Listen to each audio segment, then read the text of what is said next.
നമസ്കാരം. ഡിജിറ്റൽ പ്ലാനറ്റിൻ്റെ മറ്റൊരു വീഡിയോയിലേക്ക് സ്വാഗതം. ഗുരുവായൂർ ദേവസ്വം ബോർഡിൻ്റെ 2025 നിയമന വിജ്ഞാപനം വന്നിട്ടുണ്ട്. 38 പോസ്റ്റുകളുടെ നോട്ടിഫിക്കേഷനാണ് ഇപ്പോൾ വന്നിട്ടുള്ളത്. അപ്പോൾ ഒഴിവുകളുടെ എണ്ണം, യോഗ്യത, ശമ്പളം, പ്രായപരിധി, അപേക്ഷിക്കേണ്ട വിധം എന്നിവയെക്കുറിച്ചെല്ലാം നമുക്ക് നോക്കാം. അപ്പോൾ വിവിധ തസ്തികകളിൽ നമുക്ക് അതുകൊണ്ട് തന്നെ അപേക്ഷിക്കാനായിട്ട് സാധിക്കും. അപ്പോൾ ആദ്യം തന്നെ നമുക്ക് എന്തൊക്കെയാണ് നോട്ടിഫിക്കേഷൻ, അതായത് ലോവർ ഡിവിഷൻ ക്ലർക്കുണ്ട്, helper, sanitation worker, Ayurveda, gardener, cowboy, lift boy, room boy, plumber, life stock inspector, veterinary surgeon, LD typist, അങ്ങനെ അസിസ്റ്റൻ്റ് ലൈൻമാൻ, അങ്ങനെ മറ്റ് തസ്തികകൾ ഉൾപ്പെടെ ആകെ 38 ഒഴിവുകൾക്കായിട്ടാണ് ഇപ്പോൾ അപേക്ഷ ക്ഷണിച്ചിരിക്കുന്നത്. ഇപ്പോൾ ലോവർ ഡിവിഷൻ ക്ലർക്കിൻ്റെ നോട്ടിഫിക്കേഷൻ നോക്കുകയാണെങ്കിൽ 36 ഒഴിവുകളാണ് ഉള്ളത്. ലോവർ ഡിവിഷൻ ക്ലർക്കിന് 36 ഒഴിവുകളാണുള്ളത്. ദേവസ്വം ബോർഡിൻ്റെ പേര് ഗുരുവായൂർ ദേവസ്വം. ശമ്പളം വരുന്നത് 26,500 മുതൽ 60,700 വരെയാണ്. അതേപോലെ വിദ്യാഭ്യാസ യോഗ്യത +2 അല്ലെങ്കിൽ തത്തുല്യം, അതേപോലെ കമ്പ്യൂട്ടർ പരിജ്ഞാനം ഉണ്ടായിരിക്കണമെന്ന് കേട്ടിട്ടുണ്ട്. ഒഴിവുകളുടെ എണ്ണം വന്നിട്ട് 36.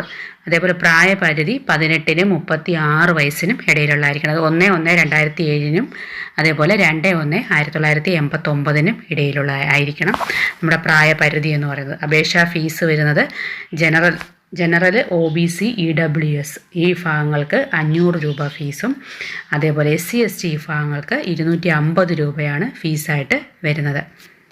ഇനി നമുക്ക് അപേക്ഷ സമർപ്പിക്കേണ്ടത് എങ്ങനെയാണെന്ന് നോക്കാം. കേരള ദേവസ്വം റിക്രൂട്ട്മെൻറ്റ് ബോർഡിൻ്റെ ഒഫീഷ്യൽ വെബ്സൈറ്റായ kdrb.kerala.gov.in അപേക്ഷ സമർപ്പിക്കേണ്ടത്. അപ്പോൾ വെബ്സൈറ്റിൽ ഹോം പേജിലുള്ള അപ്ലൈ ഓൺലൈൻ എന്ന ലിങ്കിലൂടെ ഒറ്റത്തവണ രജിസ്ട്രേഷൻ നടത്തിയ ശേഷം, അപ്പോൾ ഒറ്റത്തവണ രജിസ്ട്രേഷൻ നടത്തിയാൽ തന്നെ നമുക്ക് ഒരു യൂസർ ഐ ഡിയും പാസ്വേഡ് കിട്ടും.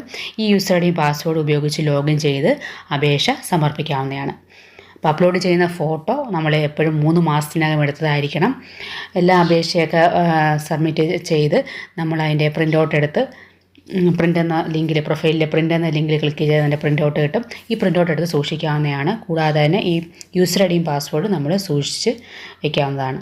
അപ്പോൾ ആ സബ്മിറ്റ് ചെയ്യുന്നതിന് മുമ്പ് എല്ലാ വിവരങ്ങളും കൃത്യമാണോ എന്ന് പരിശോധിക്കുക. കാരണം സബ്മിറ്റ് ചെയ്ത് കഴിഞ്ഞാൽ പിന്നെ അതിനകത്ത് ഒരു മാറ്റം വരുത്താനോ അല്ലെങ്കിൽ നിങ്ങളുടെ അപേക്ഷ പിൻവലിക്കാനോ സാധിക്കില്ല. അതുകൊണ്ട് തന്നെ അപേക്ഷ സബ്മിറ്റ് ചെയ്യുന്നതിന് മുമ്പ് എല്ലാ വിവരങ്ങളും കൃത്യമാണോ എന്ന് ഉറപ്പുവരുത്തുക.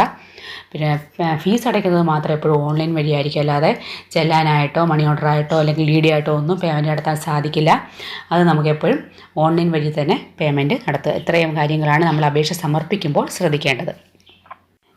നെക്സ്റ്റ് ഒരു ഹെൽപ്പറിൻ്റെ പോസ്റ്റാണ്. ഹെൽപ്പറിൻ്റെ 7ാം ക്ലാസ് പാസ്സായിരിക്കണം. വിദ്യാഭ്യാസ യോഗ്യത 7ാം ക്ലാസ് അല്ലെങ്കിൽ തത്തുല്യം എന്നാണ് പറഞ്ഞിരിക്കുന്നത്.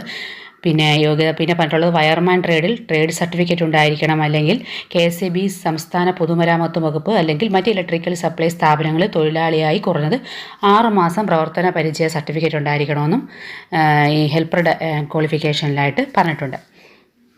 അതേപോലെ SC STക്ക് സർട്ടിഫിക്കറ്റിൻ്റെ ആവശ്യമില്ല, കാരണം അവർക്ക് നിയമനത്തിന് ശേഷം 6 മാസത്തേക്ക് അവർക്ക് പരിശീലനം നൽകുന്നതാണെന്നാണ് പറഞ്ഞിരിക്കുന്നത്.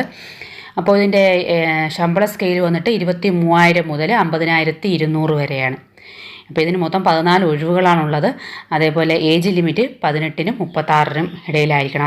അതായത് 1/1/2007 2/1/1989 ഇടയിൽ ജനിച്ചവരായിരിക്കണം.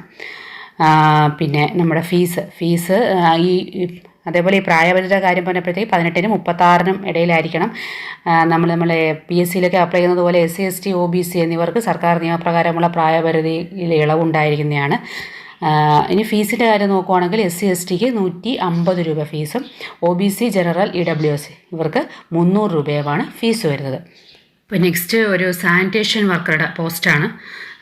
സാനിറ്റേഷൻ വർക്കറുടെ പോസ്റ്റിനും ഇതേപോലെ 23,000 മുതൽ 50,200 വരെ ശമ്പളമുണ്ട്. അതിനും വിദ്യാഭ്യാസ യോഗ്യത പറയുന്നത് 7ാം ക്ലാസ് വിജയം അല്ലെങ്കിൽ തത്തുല്യമാണ് പറഞ്ഞിരിക്കുന്നത്. 116 ഒഴിവുകളാണ് ഈ സാനിറ്റേഷൻ വർക്കറിൻ്റെ ഇതിന് കാണിച്ചിരിക്കുന്നത്. പ്രായപരിധി ഇതേപോലെ തന്നെ 18-നും 36 വയസ്സിനും ഇടയിലായിരിക്കണം പ്രായപരിധി എന്ന് പറയുന്നത്. അതും നമ്മുടെ SC STക്ക് 150 രൂപ ഫീസും, OBC ജനറൽ EWS വിഭാഗത്തിന് 300 രൂപയുമാണ് ഫീസ് പറഞ്ഞിരിക്കുന്നത്. പിന്നെ ആകെ 38 പോസ്റ്റുകളുടെ നോട്ടിഫിക്കേഷനാണ് ഇപ്പോൾ വന്നിട്ടുള്ളത്. കേരള ദേവസ്വം റിക്രൂട്ട്മെൻറ്റ് ബോർഡിൻ്റെ ഒഫീഷ്യൽ വെബ്സൈറ്റായ kdrb.kerala.gov.in ഇതിലാണ് നോട്ടിഫിക്കേഷൻ വന്നിരിക്കുന്നത്.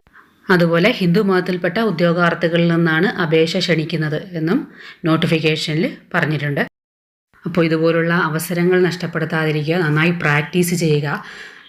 വീഡിയോ ഇഷ്ടപ്പെട്ടാൽ ലൈക്ക് ചെയ്യാനും ഷെയർ ചെയ്യാനും കമൻറ്റ് ചെയ്യാനും മറക്കരുത്. നമുക്ക് മറ്റൊരു വീഡിയോയുമായിട്ട് വീണ്ടും കാണാം.